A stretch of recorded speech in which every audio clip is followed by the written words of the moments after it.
বাবু কি চিন্তা করেছিস? কিছু না করো বাবু, চিন্তা না করো। বেটা তোর দেখি মনে আছে তুই চিন্তা করেছিস। হয় বাবু রে, চিন্তা করছ না। আচ্ছা দেখো মুই তোর কি চিন্তা করেছিস, মাথার ধার দিয়ে দেখো তোর কি চিন্তা করেছিস।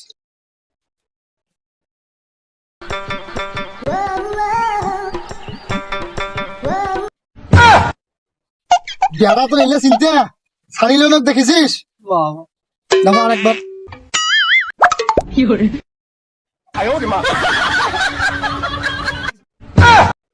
সল্লু সল্লু সল্লু, মুই সানি লোক দেখাচ্ছ, তুই জানিস তোর মা দেখাচ্ছ। সম্মান শেষ করে লাইলাম। বেটা তুই চিন্তা ভাবনা ভালো কর। চিন্তা ভাবনা ঠিকই আছে, তোর মা খালি স্বপ্ন পাইতো। এই বেটা তার মাথা যেইলা চিন্তা ভাবনা ওইলা মোরে মাথা আসিয়া